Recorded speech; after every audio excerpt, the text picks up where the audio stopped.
അമേരിക്കയും ഇറാനും തമ്മിലുള്ള സംഘർഷം ഒഴിവാക്കാനായുള്ള മൂന്നാം ഘട്ട ചർച്ചകൾ ജനീവയിൽ നടക്കുകയാണ്. ആണവ കരാറിലെത്തിയില്ലെങ്കിൽ ഇറാനെ ആക്രമിക്കുമെന്ന് അമേരിക്കൻ പ്രസിഡന്റ് ഡൊണാൾഡ് ട്രംപ് മുന്നറിയിപ്പ് നൽകിയിരിക്കുന്ന സാഹചര്യത്തിലാണ് അതീവ പ്രാധാന്യമുള്ള ഈ ചർച്ചകൾ നടക്കുന്നത്. ഒമാന്റെ വിദേശകാര്യമന്ത്രി ബദർ അൽ ബുസൈദിയാണ് ചർച്ചകൾക്ക് മധ്യസ്ഥത വഹിക്കുന്നത്. ചർച്ചകളിൽ രണ്ടു കൂട്ടരും പുതിയതും ക്രിയാത്മകവുമായ ആശയങ്ങളോട് താൽപര്യം പ്രകടിപ്പിച്ചിട്ടുണ്ടെന്നും സമാധാനത്തിനുള്ള വലിയൊരു അവസരമാണ് ഇതെന്നും ഒമാൻ വിദേശകാര്യമന്ത്രിയെ ഉദ്ധരിച്ച് BBC റിപ്പോർട്ട് ചെയ്യുന്നു. ഇറാൻ ആണവ കേന്ദ്രങ്ങൾ ഉപേക്ഷിക്കണം, യുറേനിയം സമ്പുഷ്ടീകരണം പാടില്ല തുടങ്ങിയ നിർദ്ദേശങ്ങൾ പാലിച്ചാൽ ഉപരോധം ഘട്ടം ഘട്ടമായി കുറക്കാമെന്നാണ് അമേരിക്ക പറയുന്നത്. ഈ നിബന്ധനകൾ ഇറാൻ പാലിച്ചാൽ സാമ്പത്തിക സഹായവും അമേരിക്ക മുന്നോട്ട് വെക്കുന്നുണ്ട്. തങ്ങൾ ഒരു സാഹചര്യത്തിൽ ആണവായുധം നിർമ്മിക്കില്ലെന്ന് ഇറാൻ വിദേശകാര്യമന്ത്രി അബ്ബാസ് അരാക്ചി ആവർത്തിച്ച് പറയുന്നുമുണ്ട്. അതേസമയം യുറേനിയം സമ്പുഷ്ടീകരണം നിർത്തണമെന്ന അമേരിക്കൻ ആവശ്യം ഇറാൻ നിരസിക്കുകയും ചെയ്തു. എങ്കിലും ആണവ പദ്ധതിയിൽ ചില വിട്ടുവീഴ്ചകൾക്ക് തയ്യാറാണെന്ന സൂചന ഇറാൻ നൽകിയിട്ടുണ്ട്. പക്ഷേ മിസൈൽ പദ്ധതികളിലോ മേഖലയിലെ തങ്ങളുടെ സഖ്യകക്ഷികൾക്ക് നൽകുന്ന പിന്തുണയിലോ ഒരു വിട്ടുവീഴ്ചയും ഇല്ലെന്ന കർശന നിലപാടിലാണ് ഇറാൻ ഉള്ളത്. ഈ ചർച്ചകളിലൂടെ ഇറാൻ പ്രധാനമായും ലക്ഷ്യമിടുന്നത്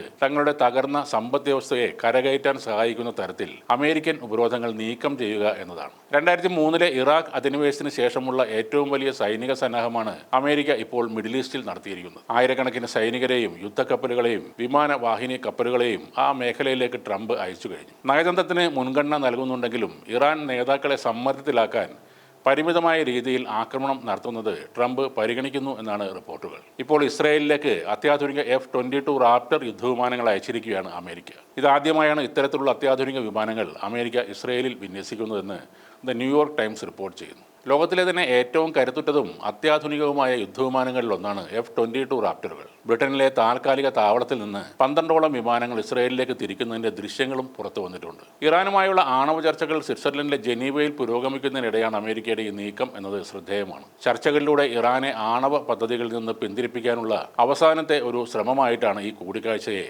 നയതന്ത്ര ലോകം കാണുന്നത്. വ്യാഴാഴ്ച ജനീവയിൽ ആരംഭിച്ച ചർച്ചകൾക്ക് 2 ദിവസം മുൻപ് തന്നെ യുദ്ധവിമാനങ്ങൾ ഇസ്രായേലിൽ എത്തിച്ചിരിക്കാം എന്നും റിപ്പോർട്ടുണ്ട്. ചില സ്റ്റെൽത്ത് വിമാനങ്ങൾ ഇതിനകം തന്നെ ഇസ്രായേലിൽ എത്തിയതായും മറ്റുള്ളവ യാത്രയിലാണെന്നും അമേരിക്കൻ ഉദ്യോഗസ്ഥർ പറയുന്നു. സാധാരണ ഫ്ലൈറ്റ് ട്രാക്കിംഗ് സൈറ്റുകളിൽ ഈ വിമാനങ്ങൾ കാണാൻ സാധിക്കില്ല. എങ്കിലും ബ്രിട്ടനിൽ നിന്നും പുറപ്പെട്ട വിമാനങ്ങൾ മെഡിറ്ററേനിയൻ കടലിന് മുകളിൽ ചൊവ്വാഴ്ച ഉച്ചയോടെ പറന്നതായി ന്യൂയോർക്ക് ടൈംസ് ആണ് റിപ്പോർട്ട് ചെയ്തത്.